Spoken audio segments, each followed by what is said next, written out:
اعوذ باللہ من الشیطان الرجیم بسم اللہ الرحمن الرحیم۔ مرشد کریم قبلہ عالم حضور حضرت خواجہ شمس الدین عظیمی صاحب فرماتے ہیں، زندگی کے ہر عمل میں اللہ کی موجودگی کا احساس ڈیولپ کیا جائے تو اس کو ایکچولی صراط مستقیم کہتے ہیں۔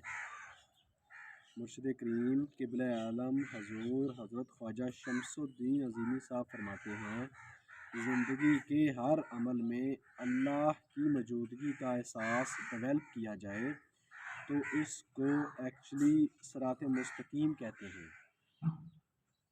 یہ صراط مستقیم یہ ہے صراط مستقیم۔ حضور مرشد کریم عظیم فرماتے ہیں کہ سلسلہ عظیمیہ کا کسی فرقہ واریت سے کوئی تعلق نہیں ہے، نہ ہم سنی ہیں، نہ ہم شیعہ ہیں، نہ بریلوی ہیں، نہ دیوبندی ہیں، نہ وہابی ہیں، نہ فلاں ہیں، نہ فلاں فلاں۔ ہم کیا ہیں؟ ہم صرف اور صرف اللہ رب العالمین کو کائنات میں واحد و یکتا جانتے ہیں اور آقائے نامدار صلی اللہ علیہ وآلہ وسلم ہمارے آقا ہیں اور ہمارے لیے رہبر اور رہنما کی حیثیت رکھتے ہیں۔ اب آپ اسے کوئی کچھ بھی کہہ لیں، کوئی بھی نام دے دیں، اس کے علاوہ ہمارا کوئی اور عقیدہ نہیں ہے۔ ان دی اینڈ ہمارا ہاتھ پیر و مرشد نے آقائے نامدار رسول اللہ صلی اللہ علیہ وآلہ وسلم کے ہاتھ میں پکڑا دیا۔ اللہ کی رسی کو مضبوطی سے تھام لو، یہ بھی آیت ہے قرآن حکیم کی، اور آپس میں تفرقہ نہ ڈالو۔ اللہ کی رسی کون سی ہوتی ہے؟ آپ فرمائیں، کوئی لائلون کی رسی ہے، کوئی سوتی ہے، کیا ہے؟ کوئی رسی کیا ہوئی؟ رسی کیا ہے بھائی؟ اللہ کی موجودگی کا احساس اللہ کی رسی ہے بس۔ میں آپ کو نہیں دیکھ رہا، دراصل اللہ کی موجودگی کی وجہ سے آپ کو دیکھ رہا ہوں۔ آپ مجھے دیکھ رہے ہیں، ایسے نہیں دیکھ رہے، ہم یہ بجلی کی وجہ سے دیکھ رہے ہیں۔ آپ سوچیں تو صحیح، ابھی اندھیرا ہو جائے، ہم ایک دوسرے کے نہ کلر دیکھ سکیں گے نہ شکل پہچان سکیں گے، بالکل چاہے اندھیرا ہو یا روشنی، ہم اللہ کی موجودگی کی وجہ سے کہ اللہ یکساں طور پر ہمارے اندر موجود ہے، اس وجہ سے ہم نظر آ رہے ہیں۔ سلسلہ عظیمیہ وہی ہے۔ میں نے یہ بتا دیا کہ اللہ تعالیٰ کی وحدانیت پر قائم رہنا، اور ایک اور بات مرشد کریم نے فرمائی، ایمان بغیر مشاہدے کے مکمل نہیں ہوتا، اور ایمان بغیر مشاہدے کے مکمل نہیں ہوتا، یہ مشاہدے سے مشروط ہے۔ مشاہدہ کیا ہے؟ یہ شیوہ انبیاء ہے۔ مشاہدہ کس طرح ہوگا؟ مشاہدے کی پہلی شان یہ ہے کہ خواب کے حواس کو بیدار کر لیا جائے۔ اگر خواب کے حواس ہماری زندگی میں بیدار نہیں ہوں گے تو ہرگز مشاہدہ نہیں ہو سکتا۔ سب سے آسان طریقہ ہے، مرشد کریم نے یہ فرما رکھا ہے، آپ اتنا ٹارگٹ تو بنا لیں کہ سال میں ایک مرتبہ آقائے نامدار رسول اللہ صلی اللہ علیہ وآلہ وسلم کی خواب میں زیارت ہو جائے۔ اور کئی جگہ پہ یہ تذکرہ ہوتا ہے کہ وہ بھی کوئی عظیمی ہے جسے سال میں ایک دفعہ بھی زیارت رسول اللہ ہو۔ وہ کس طرح کا عظیمی ہے؟ اور اس کا یہی ہے۔ پھر اس کے بعد دوسرا درجہ آتا ہے کہ مراقبے میں زیارت شروع ہو جاتی ہے، با اختیار زیارت، اور جب با اختیار زیارت ہونی شروع ہو جائے مراقبے کے ذریعے کہ اب میں مراقبے میں بیٹھا ہوں تاکہ میں رسول اللہ صلی اللہ علیہ وآلہ وسلم کی خدمت میں حاضر ہوں، اب سوال جواب کی نوبت آئے گی اور تعلیمات کے سیشن شروع ہوں گے۔ لیکن جو خواب کو ہی نہیں دیکھ سکا، جو سال میں ایک دفعہ زیارت نہ کرے، تو پھر بہت ہی اپنے اوپر ایک خود احتسابی ہوتی ہے۔ اور مرشد کریم نے فرمایا، بڑی خوبصورت بات فرمائی، مقصد حیات کا تعین کیے بغیر اللہ کی قربت نہیں ہو سکتی۔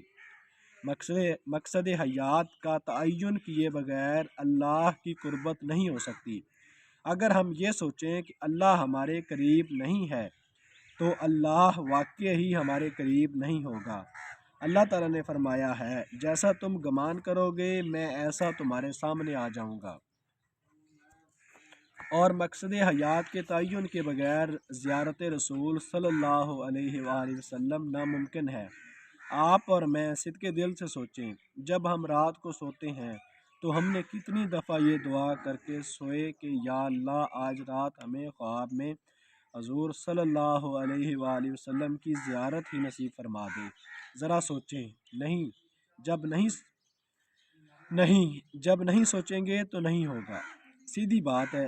اور جب سوچیں گے تو آپ کو یہ بھی خیال آئے گا چلو اب میں وضو کر کے سوؤں، میرا بستر بالکل پاک صاف ہو، میرے کپڑے بھی بالکل پاک صاف ہوں، میں درود شریف ہی پڑھتے پڑھتے سو جاؤں، چلے لاکھوں دفعہ نہیں چند 100 دفعہ ہی پڑھ لوں۔ تو جب تک مقصد حیات نہیں ہوگا کچھ نہیں ہو سکتا۔ شادی بھی اس وقت ہوتی ہے جب ایک ٹارگٹ فٹ ہوتا ہے کہ میں نے شادی کرنی ہے، اگر مقصد نہیں ہوگا تو نہیں ہو سکتی۔ ہر کام ہوتا ہے مقصد پہ، ڈاکٹر بننے کے لیے مقصد ہے، زیارت رسول کے لیے کبھی مقصد نہیں ہوتا تو لہٰذا نہیں ہوتی۔ آپ دیکھیں گے 2016 میں کئی لوگوں کو یہاں یہ شرف حاصل ہو جائے کہ جو یہاں تشریف رکھتے ہیں علم الاسماء کا حصول، جب رسول اللہ صلی اللہ علیہ وسلم کی بااختیار زیارت ہوتی ہے تو پیر و مرشد ان کے سامنے تعلیمات کا ایک نیا سیشن شروع کرتے ہیں جس میں علم الاسماء کا جو منتقلی کا کام شروع ہوتا ہے۔ یہ تعلیمات میں پہلے تو تزکیہ قلب ہے، اہم ترین 2015 پہلے کے لیے جو ہے سب سے پہلی بات ہے اپنی تصور شیخ کی نشست کو پکائیں، جس قدر تصور شیخ زیادہ سے زیادہ کر سکتے ہیں کریں۔ 2 طرح سے یہ کیا جاتا ہے، ایک بیٹھ کر کریں، 1 گھنٹے 2 گھنٹے 3 گھنٹے 4 گھنٹے 5 گھنٹہ 6 گھنٹے۔ اب آپ کہیں گے اتنا سورہ مزمل پڑھ لیں، اللہ تعالیٰ نے کہا ہے رات کو قیام کریں، نصف رات، ذرا اس سے کم یا ذرا اس سے زیادہ۔ ایک رات ہے مثال کے طور پر 11 گھنٹے کی، تو نصف کتنا بنا 5.5 گھنٹے، تو یہاں تو آدھا گھنٹہ نہیں ہم بیٹھتے۔ اللہ تعالیٰ کہہ رہے ہیں 5.5 گھنٹے بیٹھو، چلو 5.5 نہیں 4 تو بیٹھنا ہی پڑے، یہ تو حکم ہے، یہ تو کوئی حدیث بھی نہیں ہے، یا وہ آپ کہہ دیں کہ جی یہ کوئی روایت ہو گئی، یہ تو قرآن اور سورہ مزمل میں لکھا ہوا ہے، قم اللیل الا قلیلا نصفہ، 5.5 گھنٹے یا 7 گھنٹے تو یہ ہیں۔ تصور شیخ کا مطلب یہ ہے کہ آپ ایک دوسرے کی طرف متوجہ ہوں، تو سب سے پہلے شیخ کا خیال آئے، میں اس کو دیکھ رہا ہوں یا دیکھ رہی ہوں۔ میرے درمیان پیر و مرشد ایک واسطے کی حیثیت رکھتے ہیں۔ چشمے کا مطلب ہے اینک فٹ کرنے پیر و مرشد کی، یہاں چشمہ پانی کا ہے، وہ بھی ایک چشمہ ہے معرفت کا، لیکن یہاں جو تذکرہ ہے، آپ بھی جو لینس فٹ کریں گے اسی طرح کی چیزیں نظر آنا شروع ہو جائیں گی۔